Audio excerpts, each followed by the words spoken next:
అనంత కరుణామయుడు అపార కృపాశీలుడైన అల్లాహ్ పేరుతో ప్రారంభిస్తున్న సూర అల్ మూమినూన్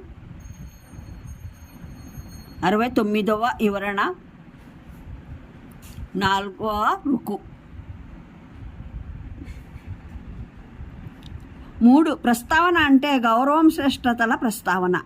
ఈ అర్థం రీత్యా ఆయద్భావం మేము వీరి వద్దకు తీసుకువచ్చిన ఈ విషయాన్ని బోధనను వీరు స్వీకరిస్తే వీరికే గౌరవం ఉన్నతి ప్రాప్తమవుతాయి.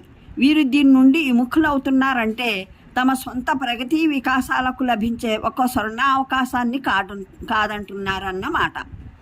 ఇది ప్రవక్త మహానీయులు సల్లల్లాహు అలైహి వసల్లం దైవదౌత్యాన్ని నిర్ధారించే మరో ఆధారం. అంటే ఆయన ఈ బాధ్యతలో అత్యంత పరిశుద్ధ చిత్తులు. ఆయన ఏవేవో కష్టాలు పడి శ్రమిస్తున్న దానికి ఆయన ఇదంతా ఏదో తన మనోవాంక్షల పరిపూర్తి కోసం చేస్తున్నారని ఏ వ్యక్తి అయినా సరే నిజాయితీగా నింద మోపలేడు. వ్యాపారం ఎంతో లాభకరంగా సాగుతూ ఉండేది. ఇప్పుడు బీదరకానికి లోనయ్యారు. జాతిలో ఎంతో గౌరవప్రదంగా జీవించేవారు. ప్రతి వ్యక్తి ఎంతో ఆదరంగా కలిసేవాడు. ఇప్పుడు తిట్లు రాళ్ళు ప్రాప్తమవుతున్నాయి. ప్రాణాలకు సైతం ముప్పు వాటిల్లింది. ఎంతో హాయిగా భార్యాపిల్లల మధ్య ఆనందంగా జీవితం గడుస్తూ ఉండేది. ఇప్పుడు ఒక్క క్షణం విరామం లేని కఠోర సంఘర్షణలో పడిపోయారు. పైగా అందజేస్తున్న సందేశాన్ని చూస్తే దాని మూలంగా దేశం మొత్తం శత్రువైపోయింది. కడకు తన సొంత సోదరులే రక్తపిపాసులైపోయారు. ఇదంతా ఒక స్వార్థపరుడైన వ్యక్తి చేసే పని అని ఎవరనగలరు? స్వార్థప్రియుడైతే తన జాతి తన సముదాయం పట్ల దురభిమానాల ధ్వజవాహకుడై తన శక్తి సామర్థ్యాల ఆధారంగా చీలికలు కలయికలు తెచ్చి నాయకత్వం సంపాదించే ప్రయత్నం చేస్తాడు. అంతేగాని సకల జాతీయ దురభిమానాలకు వ్యతిరేకంగా సవాలు విసిరే విషయం వైపునకు అరేబియా బహుదైవారాధకులలో తన తెగకు ప్రాప్తమైన నాయకత్వాన్ని సమూలంగా తుడిచిపెట్టే సందేశం వైపునకు పిలుపునివ్వడు. ఖురాన్లో ఈ వాదనను కేవలం ప్రవక్త మహానీయుల సల్లల్లాహు అలైహి వసల్లం విషయంలోనే కాక ప్రవక్తలందరి సత్యతకు తార్కాణంగా మాటి మాటికి చూపెట్టడం జరిగింది. వివరాలకు చూడండి. అల్ అన్ఆమ్ 90, యూనుస్ 72, హూద్ 29, 51, యూసుఫ్ 104, అల్ ఫుర్ఖాన్ 57, అష్వారా 109, 127, 145, 164, 180, సబా 47, యాసీన్ 21, సాద్ 86, అషూరా 23, అన్నజ్మె 40 పాద సూచికలతో పాటు. అంటే పరలోక తిరస్కారం వారిని బాధ్యతారహితులుగా బాధ్యత రాహిత్య భావన వారిని నిశ్చింత మనస్కులుగా రూపొందించాయి. తమ జీవితానికి ఒక అంతిమ పరిణామం ఒక పరమార్థం అంటూ ఉందనే విషయాన్ని వారు నమ్మనప్పుడు, తమ జీవిత కార్యకలాపాలన్నింటి విషయంలో ఎవరికైనా సమాధానం చెప్పుకునే అవసరం కూడా ఉందని వారు ఎంతమాత్రం అనుకోనప్పుడు, వారికి ఒక వింత ఏముందని, ఇక చింత ఏముందని, సత్యం ఏమిటి అసత్యం ఏమిటో అన్న ప్రశ్నే వారికి తోచదు. జంతువుల్లా తమ మనసు శరీరం కోరే కోరికల్ని బాగా నెరవేర్చుకోవడమే వారి జీవిత లక్ష్యం అవుతుంది. ఈ లక్ష్యం సాధిస్తే ఇక సత్యాసత్యాల చర్చ వారికి నిరర్ధకం. ఈ లక్ష్య ప్రాప్తిలో ఏదైనా లోపం వస్తే మహా అయితే ఆ లోపానికి కారణం ఏమిటని మాత్రమే ఆలోచిస్తారు. దాన్ని ఎలా దూరం చేయాలో యోచిస్తారు. ఈ మనస్తత్వం గల మనుషులు సన్మార్గాన్ని ఆశించను లేరు, పొందను లేరు. ఇప్పుడు వారు తమపై దాపురించిన కరువు కారణంగా లోనై ఉన్న విపత్తుకు సంకేతం ఇది. ఈ కరువుకు సంబంధించిన ఉల్లేఖనాలను ఉటంకించేటప్పుడు జనులు 2 వేర్వేరు కరువుల గాథల్ని కలగాబులగం చేసి వేశారు. దీని కారణంగా ఇది హిజ్రత్ వలసపోవడానికి పూర్వపు ఉదంతమా, దాని తర్వాత జరిగినదా అన్న దాన్ని అర్థం చేసుకోవడం కష్టమైపోయింది. అసలు విషయం ఏమిటంటే ప్రవక్త మహానీయుని కాలంలో మక్కావాసులు 2 మార్లు కరువును ఎదుర్కొన్నారు. ఒకటి దైవదౌత్యం ప్రారంభమైన కొంతకాలానికి, రెండవది హిజ్రత్ జరిగిన ఎన్నో ఏళ్లకు సంబంధించింది. అప్పుడు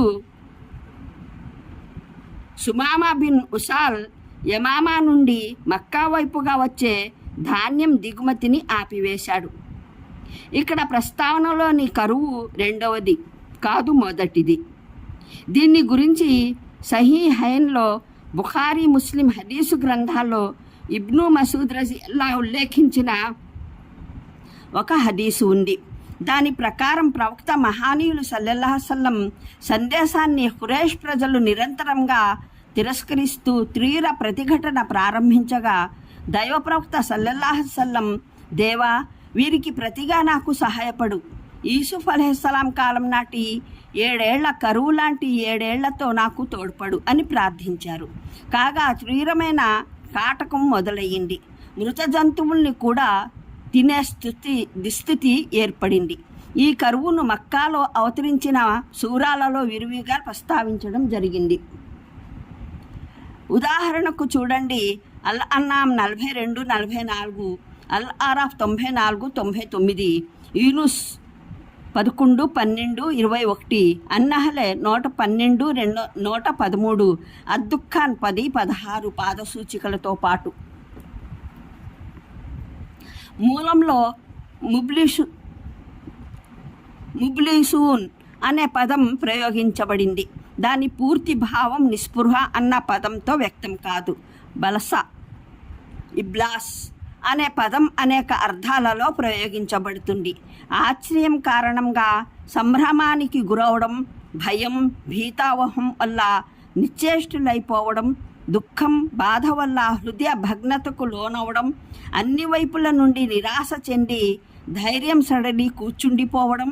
దీనికే మరో కోణం నిస్పృహ, నిష్ఫలతల కారణంగా దేనికైనా తెగించి వ్యవహరించడం. ఈ కారణంగానే శైతాన్ పేరు ఇబ్లీష్ అని పెట్టడం జరిగింది. ఈ పేరులోనే మరో అర్థం కూడా ఇమిడి ఉంది. నిరాశ, నిష్ఫలతల కారణంగా గాయపడిన వాడి గర్వం బాగా విజృంభించగా వాడు ప్రాణాలకు తెగించి దేన్నైనా చేయడానికి, ఏ అపరాధానికైనా ఒడిగట్టడానికి సిద్ధమయ్యాడు. అనంత కరుణామయుడు, అపార కృపాశీలుడైన అల్లాహ్ పేరుతో ప్రారంభిస్తున్న సూర అల్ ముమినూన్ 69వ వివరణ, 4వ రుకు. 3. ప్రస్తావన అంటే గౌరవం, శ్రేష్టతల ప్రస్తావన. ఈ అర్థం రీత్యా ఆయద్భావం మేము వీరి వద్దకు తీసుకువచ్చిన ఈ విషయాన్ని, బోధనను వీరు స్వీకరిస్తే వీరికే గౌరవం, ఉన్నతి ప్రాప్తమవుతాయి. వీరు దీని నుండి విముఖులవుతున్నారంటే తమ సొంత ప్రగతి వికాసాలకు లభించే ఒక స్వర్ణావకాశాన్ని కాదంటున్నారన్నమాట. ఇది ప్రవక్త మహానీయులు సల్లల్లాహు అలైహి వసల్లం దైవదౌత్యాన్ని నిర్ధారించే మరో ఆధారం. అంటే ఆయన ఈ బాధ్యతలో అత్యంత పరిశుద్ధ చిత్తులు. ఆయన ఏవేవో కష్టాలు పడి శ్రమిస్తున్న దానికి ఆయన ఇదంతా ఏదో తన మనోవాంక్షల పరిపూర్తి కోసం చేస్తున్నారని ఏ వ్యక్తి అయినా సరే నిజాయితీగా నింద మోపలేడు. వ్యాపారం ఎంతో లాభకరంగా సాగుతూ ఉండేది. ఇప్పుడు బీదరికానికి లోనయ్యారు. జాతిలో ఎంతో గౌరవప్రదంగా జీవించేవారు. ప్రతి వ్యక్తి ఎంతో ఆదరంగా కలిసేవాడు. ఇప్పుడు తిట్లు, రాళ్ళు ప్రాప్తమవుతున్నాయి. ప్రాణాలకు సైతం ముప్పు వాటిల్లింది. ఎంతో హాయిగా భార్యాపిల్లల మధ్య ఆనందంగా జీవితం గడుస్తూ ఉండేది. ఇప్పుడు ఒక్క క్షణం విరామం లేని కఠోర సంఘర్షణలో పడిపోయారు. పైగా అందజేస్తున్న సందేశాన్ని చూస్తే దాని మూలంగా దేశం మొత్తం శత్రువైపోయింది. కడకు తన సొంత సోదరులే రక్తపిపాసులైపోయారు. ఇదంతా ఒక స్వార్థపరుడైన వ్యక్తి చేసే పని అని ఎవరనగలరు? స్వార్థప్రియుడైతే తన జాతి, తన సముదాయం పట్ల దురభిమానాల ధ్వజవాహకుడై తన శక్తి సామర్థ్యాల ఆధారంగా చీలికలు, కలయికలు తెచ్చి నాయకత్వం సంపాదించే ప్రయత్నం చేస్తాడు. అంతేగాని సకల జాతీయ దురభిమానాలకు వ్యతిరేకంగా సవాలు విసిరే విషయం వైపునకు, అరేబియా బహుదైవారాధకులలో తన తెగకు ప్రాప్తమైన నాయకత్వాన్ని సమూలంగా తుడిచిపెట్టే సందేశం వైపునకు పిలుపునివ్వడు. ఖురాన్లో ఈ వాదనను కేవలం